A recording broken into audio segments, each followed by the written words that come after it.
Hey, what's going on? Today I'm driving in this very, very nice 1993 Mustang Cobra. They built 5,100 Mustang Cobras in 1993, and 107 of those were actually the Cobra R. This is a regular Cobra, and it's been very, very well kept since new. In fact, it's all original. Beautiful interior, free from sun damage. No pets. No little kids drawing in here with crayons. It's always been garage kept, and I actually got it from the Lingenfelter collection. And he had some really nice cars and kind of rotate some stuff in and out. So I bought this actually a couple years ago and sold it to a customer who then had to move. So we just got it back, and I was more than happy to take it back because it is a really nicely preserved, really good car. These cars came with the 5.0 Windsor engine, 5-speed, 235 horsepower. Cobra had the outsourced suspension. Tokiko made all the suspension parts for the Cobra.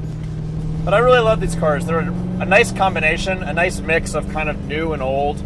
Still very simple. Doesn't have 10 computers. And, you know, it's a lot of fun to drive. The exhaust note's great. The power's not insane, but at the time, it was, I would say, a competitive horsepower number for a street car. They've got nice brakes. They handle well. Not a whole lot of body roll. You know, they kind of feel, I certainly would say they feel a lot closer to more of an original Mustang than some of the modern stuff that's out there, but I like that. You actually feel like you're doing something when you drive it, which is kind of the classic car experience. It's not dumbed down by electronic wizardry, so that's good. It's got nice cold air conditioning. This one's black with the gray leather seats and the sunroof. My seat's power on this side. This one isn't. It does come with a window sticker, which is nice. SVT certificate, which you can still get if you're missing yours. It has 46,910 miles as of this drive. It's been preserved.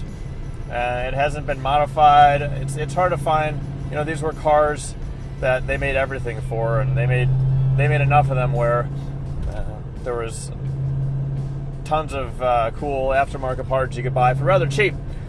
So a lot of them got modified, and you get a lot more horsepower out of them. But that being said, this one's been untouched. Down to the paint, it has all original paint. Those are the original wheels. It does have a newer set of tires on it, which is good. Nice exhaust note. These things had a good throaty sound from the factory, and they weren't too obnoxious just at idle, but you can still hear that engine. Still has the original stereo, which is in great shape. And then, you know, in the interior, it's really well kept. There's no cracks. There's no nasty sun fading on any of the components. Like the shift knob's not torn up. The steering wheel is super nice.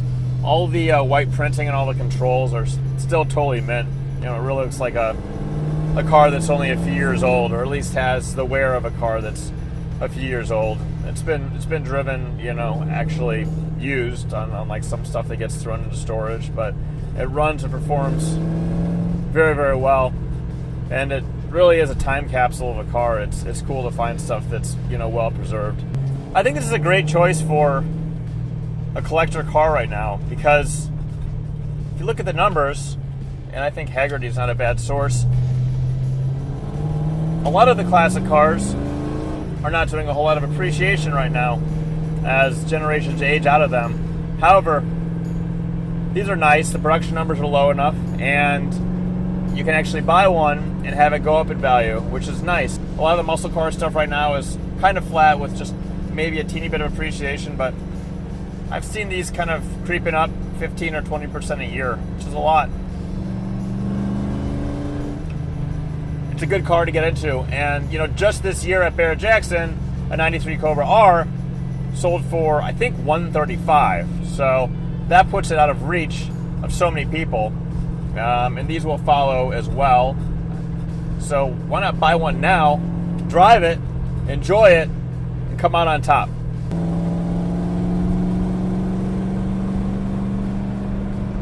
I'm on the highway now. The car really drives well. Going 75, and it tracks well. No weird tire vibration. Alignment's dead on. Not a whole lot to complain about. It'd be a great car to take a road trip in, drive to a show, drive to work a couple days a week. Air conditioning's bumping. A lot of these headliners get saggy over time. This one's in really good shape, as is the rest of the interior. The back seat looks like it's never really been sat in. A little teeny tiny bit of bolster wear just to my left here, but they are pretty large bolsters, and it's really in wonderful shape for its age. The leather's still soft and supple. The seats aren't all nasty and resprayed and crunchy. It's just a really nice car. It's hard to find stuff that hasn't been beat on, modified, and messed up. And with the values on these things continuing to rise, it's really about the original cars. Those are the cars that are always worth the most money and will always be worth the most money. Thanks for watching the video. If you want to learn more about this vehicle or any other vehicle in our inventory, check the website or click the link in the description. Thanks for coming to our YouTube page. If you like what you see, make sure to subscribe. If you want notifications, click on the bell. If you want to buy some cool merch, click on the info card, or you can click on the link in the bio.